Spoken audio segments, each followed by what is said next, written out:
au tabernacle Bethel Israël. La suite de ce journal avec la deuxième édition de la campagne d'évangélisation et la conférence internationale d'édification. L'événement se tient au tabernacle de la foi vivante à Ouagadougou. En marge de cette rencontre, le pasteur David Emmanuel Koni, initiateur de ce rassemblement spirituel, a été établi apôtre par le docteur Mamadou Philippe Karambiri, Kader Ouedraogo et Herbé Jérémy Sawadogo. Voici l'acte qui consacre désormais le pasteur David Emmanuel Koni comme apôtre. La cérémonie de consécration a été conduite par son père spirituel, le docteur Mamadou Philippe Karambiri. Bien avant, l'homme de Dieu a enseigné sur le ministère de l'apostolat en se basant sur la vie de Paul. L'on retiendra que l'œuvre apostolique est progressive et le choix de l'apôtre résulte de la volonté souveraine de Dieu. Le choix de Dieu ne vient pas sur toi quand tu es né. Le choix de Dieu est avant la fondation du monde. Tu peux être dans les erreurs pendant des années. Dieu ne s'intéresse pas à ça. Tu peux être dans l'échec pendant des années. Dieu ne s'intéresse pas à ça. Dieu s'intéresse à une seule chose. Quand il te regarde, selon le conseil de sa volonté, selon ce qu'il a déterminé lui-même dans l'éternité, il montre aux anges. Cet homme que tu vois, cette femme que tu vois là, c'est mon choix.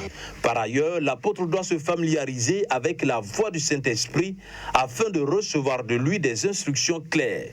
Il doit aussi avoir un discernement aiguisé pour reconnaître le mentor que Dieu a placé sur son chemin. Pour que tu aies un homme, un mentor dans un premier temps qui va te révéler.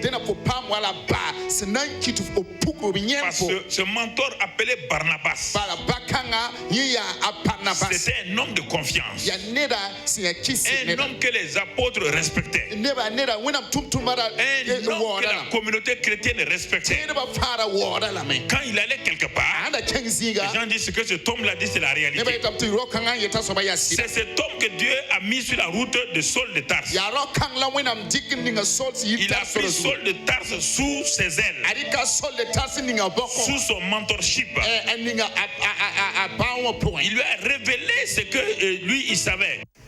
Un apôtre doit faire montre d'un courage comme celui du lion, rugissant en avançant sans se soucier de l'adversité.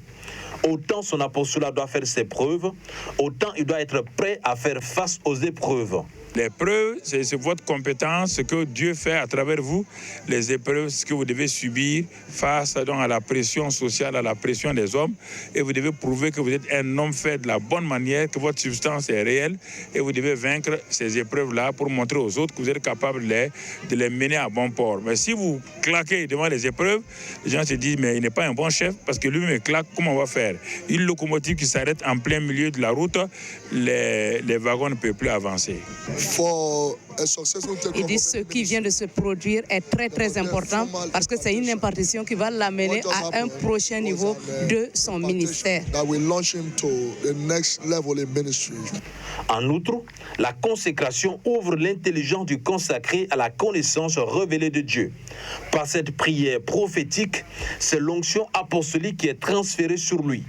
Le désormais apôtre a conscience de la lourde responsabilité qu'il endosse. Je mesure toute l'importance du mot dans le vrai sens du mot. Alors pour moi, c'est une grâce de Dieu. Je n'ai pas choisi pour être apôtre, mais j'ai été reconnu pour être apôtre par les hommes et cela implique vraiment cette responsabilité qui nous me fait absolument assumer avec la grâce de Dieu, bien sûr. Et nous sommes maintenant appelés à faire mieux, à avancer et à marcher dans le plan de Dieu. Et c'est vraiment une grâce pour moi d'être à ses côtés pour l'aider à accomplir le plan de Dieu dans sa vie et dans le ministère. 3 passages clés, à savoir Actes 26, 13, 19, Juge 6, 14 et Romains 1, 1, devront guider principalement le ministère de l'apôtre Koni selon le docteur Mamadou Philippe Karambiri. À ses côtés, son épouse a aussi reçu une impartation d'onction.